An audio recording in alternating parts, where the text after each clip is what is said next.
Mic check. Alright. Hopefully it's connected. Sana naririnig nyo ko. But here we go.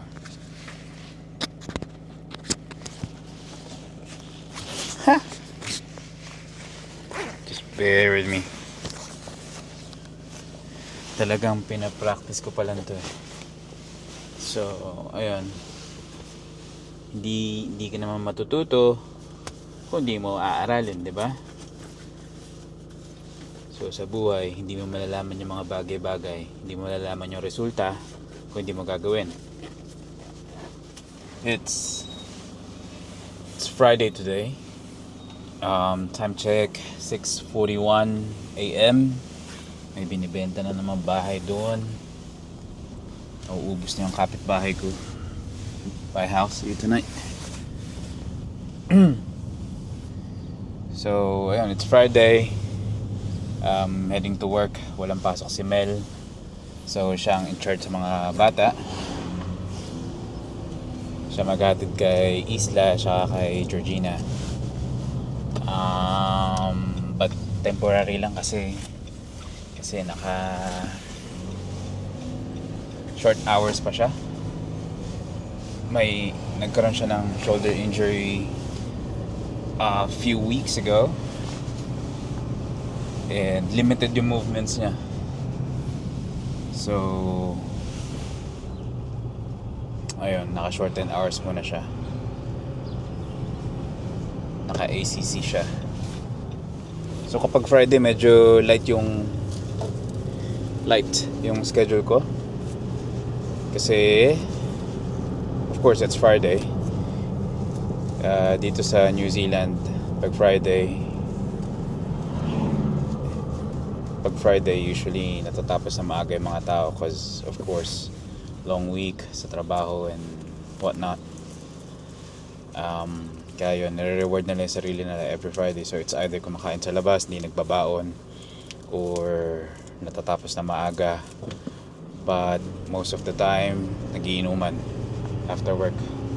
So kumbaga sa Pilipinas tawagin natin is 2 bottles tayo.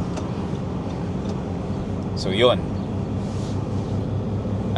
Pero today is medyo hectic because wala yung pinaka-boss ko.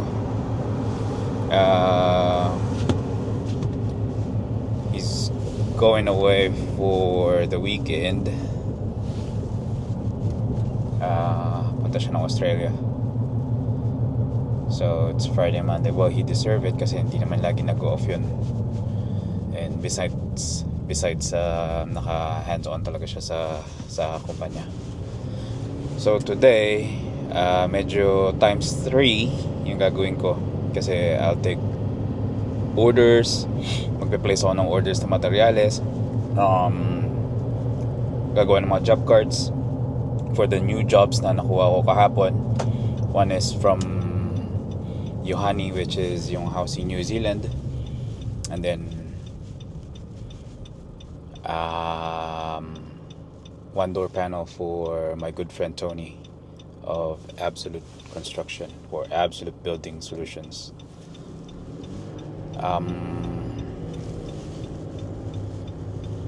Ayun, apart from that, yung mga deliveries namin next week, I need to sort them out. Yung installs for the boys na sort ko na, medyo challenging yung site, yung job namin for Monday because it's a big sliding door and the hell man, bloody hell. Sorry. So ayun, medyo challenging kasi malaking sliding door. It's a stacker door, 4.5 stacker door na ilalagay namin for a past customer. Medyo challenging kasi yung site is a bit hideous and terrible when it comes to access. So, hindi ko alam. Hindi pa ako napunta sa site. Hindi ko pa napunta yung trabaho, but we'll be sending, apart from the 2 installers that we have, magpapadala pa kami ng few bodies to help the guys lift, maybe hang the sash. Sa mga hindi nakakaalam, I mean, well, wala naman ako maraming subscribers, but what I do for a living is I make windows and doors, aluminum windows and doors, front door windows, big, small, residential, commercial. That's what I do. And apart from that, I also have a cleaning business na side gig. It's a side gig I've been doing for a little over 2 years. Nag-start ako ng 2022.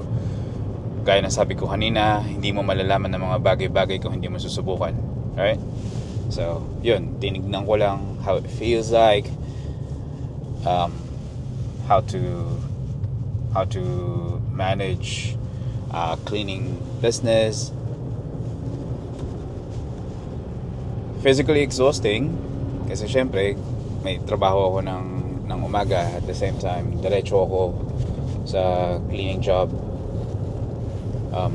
after working hours. So I'd say mga 4-ish nandun ako, nag-start na ako. Very very demanding yung isang kliyente kasi daily yung linis namin doon, pero very fuzzy, man. Nung nag-start pa lang ako doon, first few weeks, they were just like asking for so many questions, man. Kaya yun, well, after a few months, I'd say years, ako pa rin ang cleaner nila. You know, mag-request sila ng extra cleaning hours, I do it. Well, I charge them of course, but I still do it.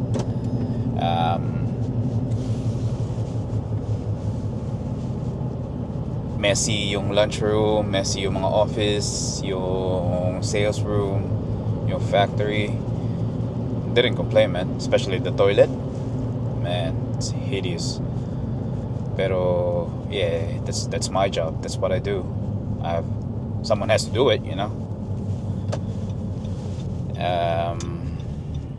Yun. So ngayon, today is Friday. Paulit-ulit, no? But today, medyo times 3 yung workload ko sa office, sa windows and doors. Pero wala naman akong schedule ng Friday ng cleaning. I'm sorry, wala akong schedule ng cleaning ngayon.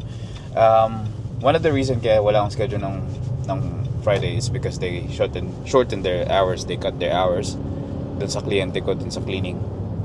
So here in New Zealand, we are in a crisis. We are in a recession.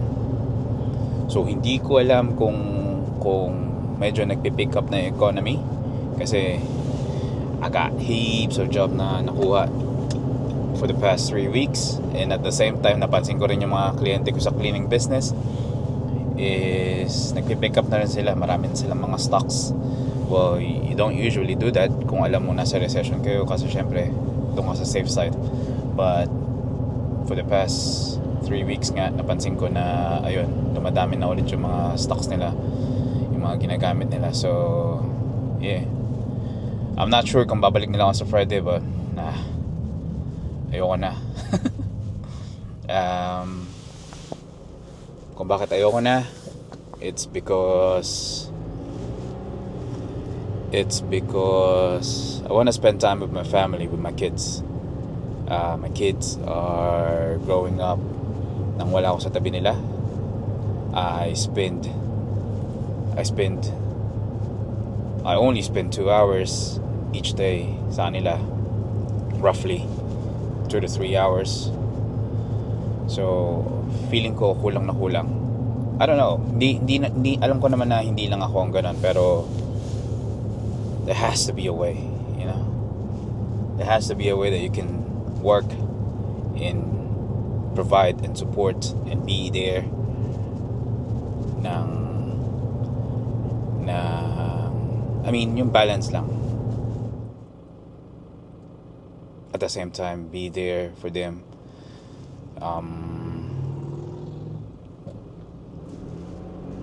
Hindi lang naman ako. Kaya yun, try lang ng try. Try lang ng try. Because hindi mo malalaman talaga ang resulta. Whoa! Like a rebel, man. Ayun, hindi lang naman, hindi mo malalaman ang resulta kung hindi mo susubukan. Right? Ang dami nangangarap, pero hanggang pangarap lang. Well, that's a good thing. Because kung may pangarap ka sa buhay, obviously, meron kang gusto mangyari. Sabi nga nila, you're halfway done. All you have to do is just execute. I'll just grab coffees for the boys. Anyway, ayun, kaya ako nandito ngayon, kaya ako nag-YouTube, and I just wanna share the footage, yung mga videos ko sa mga anak ko paglaki nila. Alam mo yun? Yung parang meron kang sariling online album. The reason why I'm doing this is because last week or 2 weeks ago, birthday, last week nagparty si Georgina in Isla. And then gumawa ako ng mga short clips ng mga bata. So I wasn't telling them until a day before na magpa-party sila. So nakita ko yung reaction ni Georgina. She was so happy. She was requesting kung pwede kong gawin yung mga videos na yun. Well, vlogging. That's what she's saying. Hold on. Good morning, Miss Yoda. Morning. 2 large long black, please. Yeah, sure. That's all? That's it, ma'am. Thank you, please. Thank you. Thank you. So I'm just grabbing coffee for Harry and me. Coffee runs.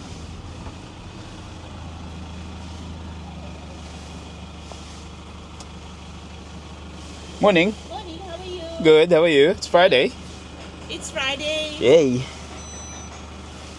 Where's the coffee can? I don't know. Oh, here. That one? Nah. This one is full already. Yeah. You didn't get the same yesterday? Nah. Okay, I'll send it for you. Oh, really? Thank you. I know you came yesterday. See ya. Thank you. Bye. Sabi niya pumunta daw yesterday. But I didn't, man. Was the other day. You know what? I'm really liking this videoing, eh?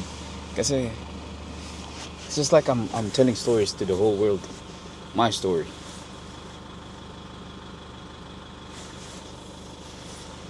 Might be long, pero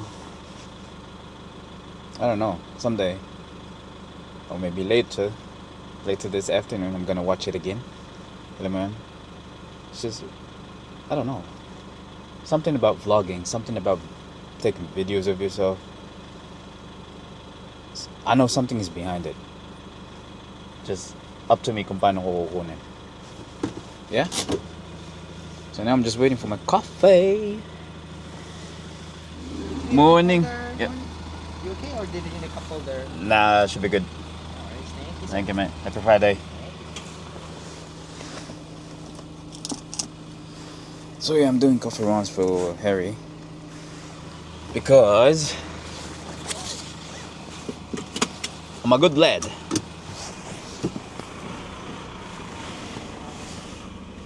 I'm a good bloke. I make everyone happy. That's why I'm getting upset kung medyo may hindi ako napapasaya. Ayun. So sinasabi ko nga is si Georgie nag-request siya kung pwede akong gumawa ng mga videos ulit. I was like, man, took that as a challenge, bro. It hit me. You know, para sa bata na mag-request siya na, oh, daddy, I love what you're doing. Do it again. That's something, man. You know? That's something. So that's Pack and Save. I don't know if you can see it, but that's Pack and Save Manukau. Tumatawid lang ako. Nag-shortcut lang ako. Kasi ayoko na umikot dun sa may alley. Shit. Nadala ko ba yung pinapadala nun, May?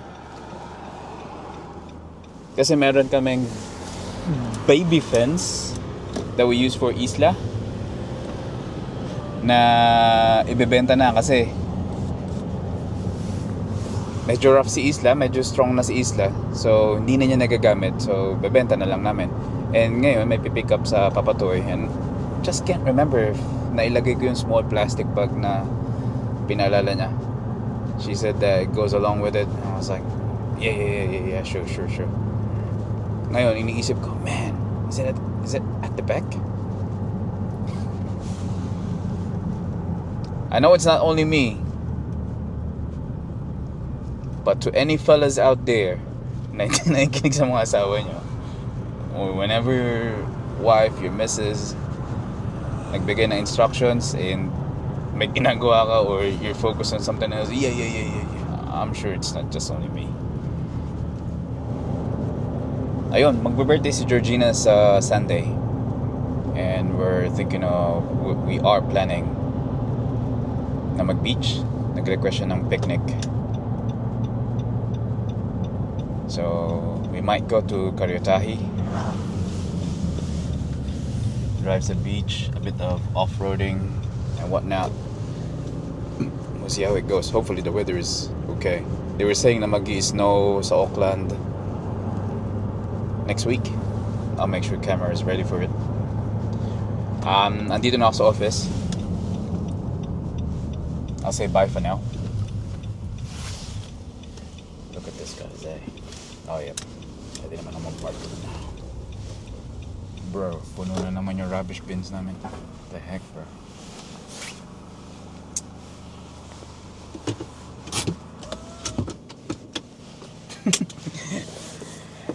Dumating ako. Kala nila yung boss ko kasi pareho kami ng black na truck. Anyway, I'll cut this off. Mamaya mag-video ulit ako. See you.